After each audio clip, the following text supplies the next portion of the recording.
Bismillahirrahmanirrahim. Assalamualaikum warahmatullahi wabarakatuh. Waalaikumsalam warahmatullahi Alhamdulillah. wabarakatuh. Alhamdulillah. Wassalatu wassalamu ala Rasulillah. Eh, diharapkan selama saya memberikan paparan, Anda semua mematikan mikrofonnya sehingga tidak ada bunyi-bunyi yang masuk dalam ruang Zoom ini. Baik, Mas Yos sekalian, pada kesempatan ini kita akan berbicara tentang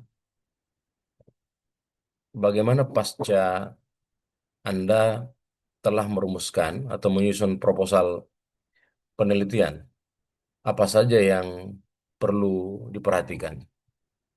Nah, beberapa hal inilah yang ingin saya tegaskan, tegaskan pada kesempatan ini.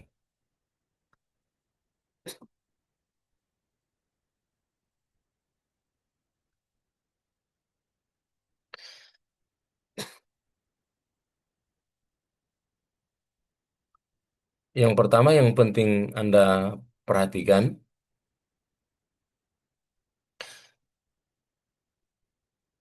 dalam proses pelaksanaan penelitian nanti, karena kita sudah selesai menyusun proposal, berarti yang kita pikirkan sekarang adalah bagaimana melakukan penelitian.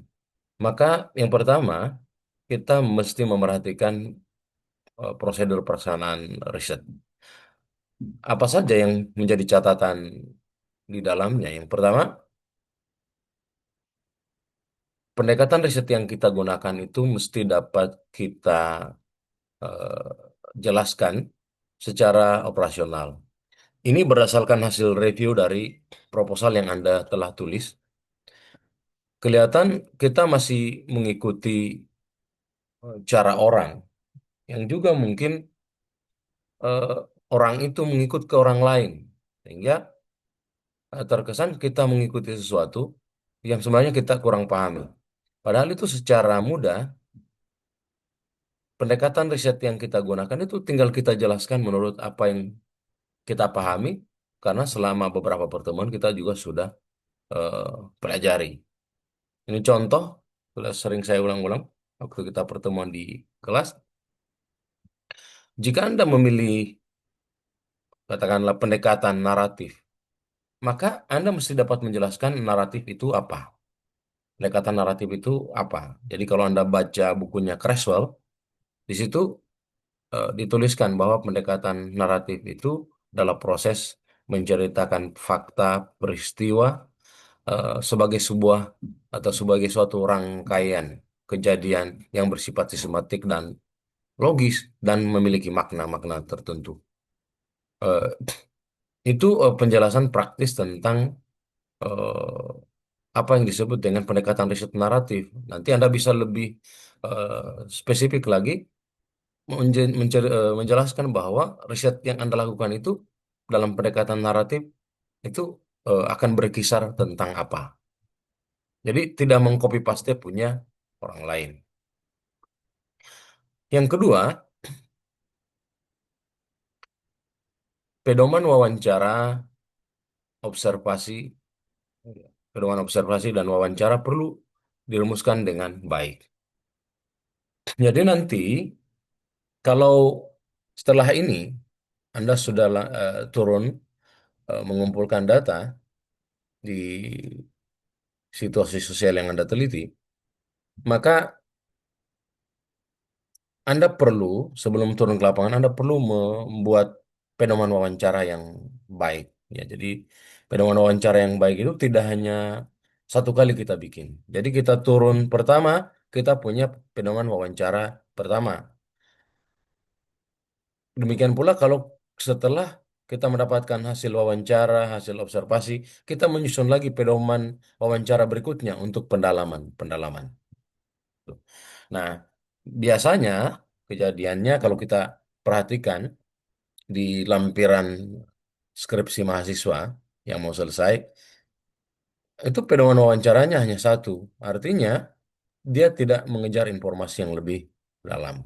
Karena satu kali bikin pedoman wawancara, apapun hasilnya, itulah yang dia sajikan pada hasil. Padahal bukan itu. Kita mesti membuat beberapa pedoman wawancara, dan itu sangat bergantung pada wawancara pertama. Demikian juga observasi.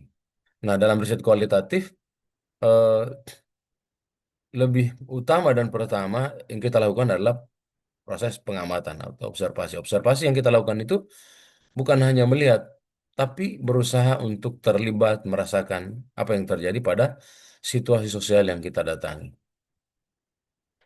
Oke, yang berikutnya, nah, di penyajian data di bab 4 ada beberapa hal yang penting diperhatikan. Yang pertama, cara penyajiannya itu adalah menjawab rumusan masalah. Ini juga sudah sering saya sampaikan. Jadi, mesti sistematik mulai dari rumusan masalah, kerangka teoritik atau kajian pustaka, dan bab empatnya mesti nyambung. Jadi, kita mulai menyajikan data berdasarkan rumusan masalah yang telah kita eh, susun di proposal penelitian.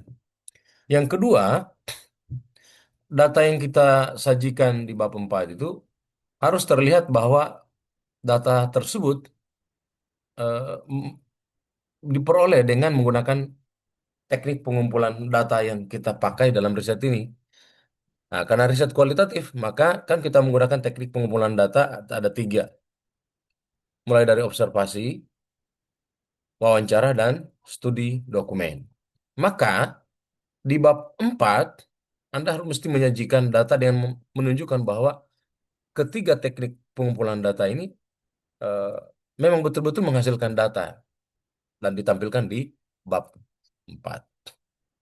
Nah, kalau kita membaca kebanyakan skripsi, atau hasil riset-riset kualitatif ya yang dilakukan mahasiswa, banyak kita temukan hasil risetnya itu hanya eh, wawancara. Nah, padahal itu tidak cukup untuk menunjukkan keabsahan eh, maupun kehandalan data risetnya. Yang ketiga, sebagai kaitannya dengan yang tadi yang saya sampaikan agar melakukan proses wawancara mendalam dengan menyusun beberapa kali pedoman wawancara. Nah, ini yang ketiga, itu dalam kerangka kita menunjukkan kedalaman risetnya. eh, Bahasa lainnya itu kita tidak puas dengan satu informasi, kita terus mengejar sampai mendapatkan informasi yang sudah tidak berkembang. Jadi bahasanya yang banyak digunakan itu informasi yang sudah kita dapatkan itu sudah pada titik jenuh sehingga tidak lagi informasi baru baru kita berhenti gitu. Jadi itu eh, tiga hal dalam konteks penyajian data yang penting diperhatikan. Nah, setelah ini Anda mesti perhatikan, eh, Anda catat, Anda sudah boleh turun ke lapangan, ya. Anda sudah boleh turun ke lapangan untuk melakukan pengumpulan data. Jadi s- sekolah yang Anda tetapkan untuk Anda riset itu sudah boleh Anda datangi setiap hari. Anda mesti datang ke sana jika ingin mendapatkan eh, data yang dibutuhkan. Karena ini proses latihan, saya berharap ketika proses pengumpulan data, Anda betul-betul serius dalam latihan ini. Dan saya selalu berharap juga eh, jika sebaiknya proses latihan itu benar-benar dijalani, maka nanti hasil latihan ini siapa tahu bisa jadi skripsi yang benar-benar skripsi yang akan Anda lanjutkan setelah Anda ber-KKN nanti. Jadi mulai pertemuan depan saya akan menunggu progres risetnya dan saya akan periksa. Jadi sebelum nanti kita masuk eh, kelas, Anda sudah mesti mengirim progres riset. Nah, caranya Agar lebih sistematik Anda mulai bekerja, ada tahap memperlihatkan tahapan-tahapan. Anda mulai bekerja mengumpulkan data berdasarkan urutan rumusan masalahnya. Jadi Anda mulai mengumpulkan data mulai dari rumusan masalah pertama dulu. Nah, setelah itu baru rumusan masalah kedua dan seterusnya. Nah, setelah itu selesai baru lakukan pendalaman. Gitu. Jadi itu caranya. Jangan langsung ditumpuk sedemikian rupa sehingga Anda tidak mengerti sebenarnya data itu di kelompok mana dia tinggal. Apakah di kelompok rumusan masalah pertama, kedua, tiga, dan seterusnya. Oke, saya kira itu beberapa hal ya. Tidak banyak yang saya ingin ingatkan pada kesempatan ini. Tinggal karena ini tinggal Anda turun ke lapangan dan mengumpulkan data yang dibutuhkan untuk menjawab perumusan eh, masalah. Sampai di sini, jika ada yang hendak ditanyakan, silakan.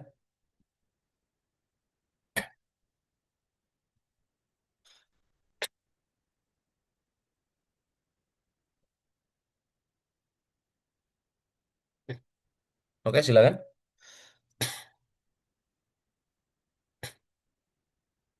Oke, baik.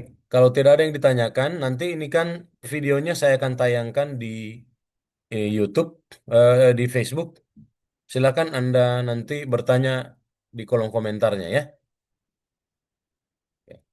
Silakan kalau ada yang kurang dipahami tentang petunjuk-petunjuk untuk proses pengumpulan data dan proses penyajian data yang sudah kita sampaikan di ruang ini bisa nanti ditanyakan kalau sudah tayang di Facebook. Oke, saya kira begitu ya. Yang hadir pada hari ini ada 25 orang. Jadi inilah yang sempat mengikuti apa namanya eh, perkuliahan sebelum Anda turun ke lapangan. Saya kira begitu. Saya ulangi sekali lagi, kita nanti bertemu offline lagi di pertemuan berikutnya di kelas untuk memeriksa progres riset dengan tentu saja mematuhi apa yang sudah kita bicarakan pada perkuliahan kali ini. Kalau sudah tidak ada yang mau ditanyakan, mari kita tutup perkuliahan kita pada pagi ini. Mudah-mudahan kita dapat melaksanakan riset dengan mendapatkan data yang banyak dan data yang dapat menjawab rumusan masalah. Billahi taufiq walhidayah. Wassalamualaikum warahmatullahi wabarakatuh. Waalaikumsalam Waalaikumsalam warahmatullahi warahmatullahi wabarakatuh. wabarakatuh.